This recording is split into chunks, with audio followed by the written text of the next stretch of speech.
In the heat of a Houston summer in 1965, a horrifying discovery was made inside an ordinary-looking house on Driscoll Street.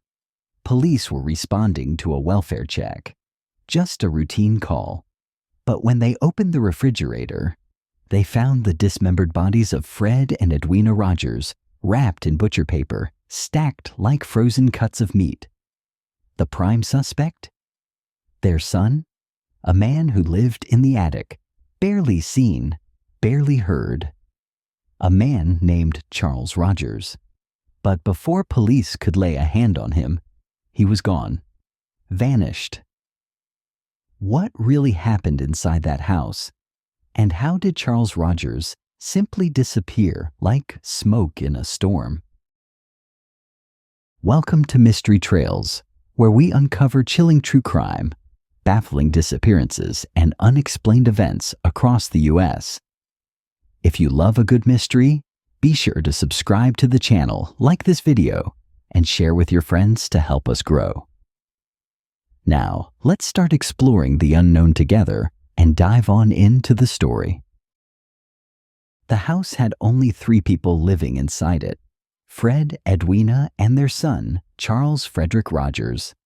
But Charles was more shadow than man, a recluse in his 40s who rarely, if ever, showed his face. Neighbors barely remembered what he looked like. Even inside his own home, he kept his distance. According to reports, he hadn't spoken to his parents in years, choosing instead to communicate through handwritten notes slid beneath the attic door like messages between strangers. Charles lived tucked away in the uppermost part of the house, isolated and silent. A man once known for intelligence and precision, a Navy veteran, educated, fluent in several languages, had all but disappeared into his own walls. When officers made their way up to the attic, they found a space stripped of life. The room was bare. No clothes in the closet, no books on the shelves, no photos. No keepsakes, just a mattress without sheets, and on the walls, maps, pinned and marked with unknown patterns, as if he'd been studying something, or planning something. It wasn't a room abandoned in panic. It had been emptied with intention. Cold, careful. But the silence in that attic wasn't empty. Back downstairs, investigators had noticed something. A faint trail of blood, almost invisible unless you were looking for it. It led from the kitchen, through the hallway, and up to the attic stairs, like breadcrumbs dropped by a ghost. And though the room looked clean, it wasn't spotless. Hidden nearby, investigators found a bloodied saw, not just stained, but with flesh still clinging to the blade. The bedding from Charles's room was missing, and detectives believed it had likely been used to conceal or transport the bodies.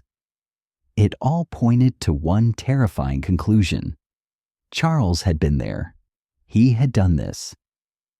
And then, just as precisely as he had dismembered his parents, he vanished. No signs of escape, no broken windows, no disturbed locks, no sightings. It was as if Charles Rogers had walked into thin air, or had always been 2 steps ahead, waiting for the moment when he would disappear for good. The autopsies painted a picture far more gruesome than anyone had imagined. Edwina Rogers had been beaten, the bones in her face shattered, and then, with chilling finality, she'd been shot in the head at close range. It was execution style, clinical. No signs of hesitation. No signs of struggle. Whoever had pulled the trigger had made certain she was dead before the real horror began. But Fred Rogers had endured something worse. His skull had been caved in with a claw hammer, the force of the blows leaving little to identify.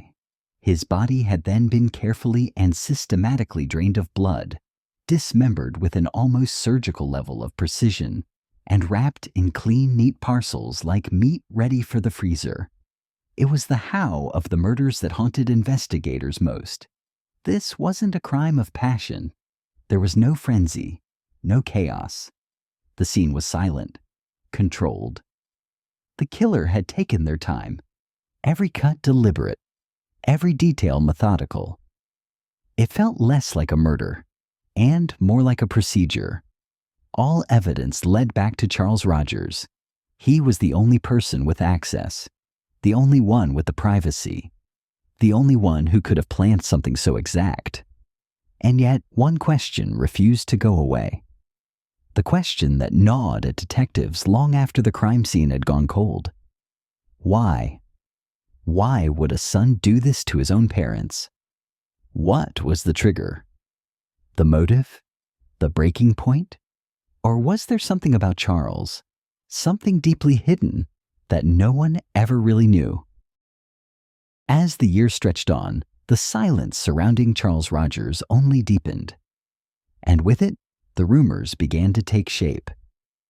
Whispers turned to theories, facts blurred with speculation, and a darker, more complex portrait of the man in the attic began to emerge.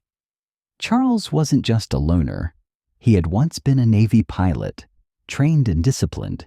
He spoke multiple languages with fluency and had a background in seismology and petroleum exploration, fields that often took people to the edges of the world and into places where records didn't follow. He was intelligent, methodical, and possibly dangerous. Some who knew of the Rogers family believed Charles wasn't born a killer. He was made into one. Friends of the family, distant and few, claimed that Fred and Edwina had controlled their son, keeping a tight grip on his finances, siphoning money from his accounts, and using emotional manipulation to keep him dependent.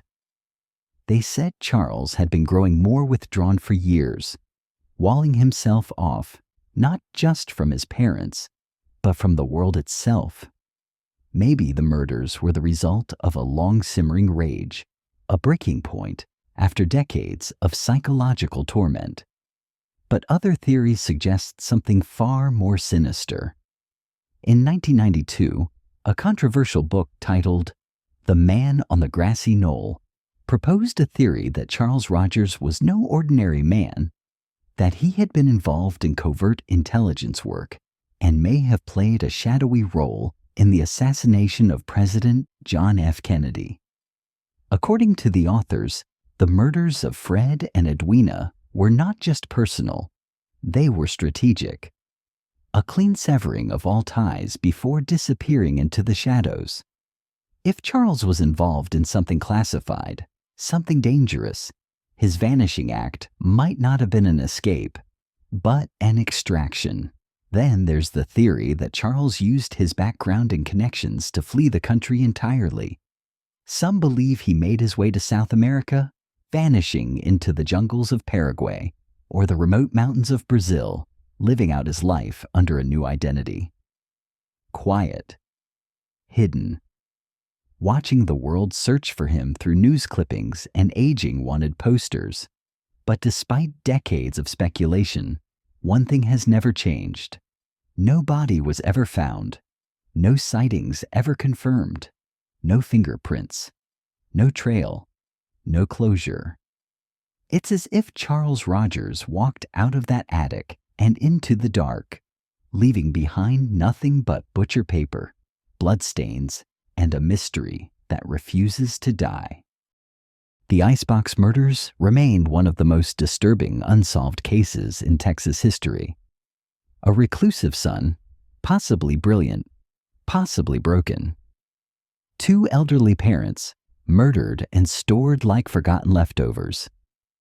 And a home where the silence spoke louder than any scream. The house at 1815 Driscoll was eventually demolished, as if the city itself wanted to forget what had happened there. But the story refuses to die. To this day, no one knows for certain what happened to Charles Rogers. Did he escape justice? Or was he hiding something far more terrifying than the truth? What do you think happened inside that house on Driscoll Street? Was Charles Rogers a cold-blooded killer? A man pushed too far? Or a ghost planted in our history by something bigger than any of us. Drop your theories in the comments below. Don't forget to like this video, subscribe for more unsettling stories, and share it with someone who loves a good mystery. Until next time, keep your ears open and your trail steady, because some mysteries never stop breathing.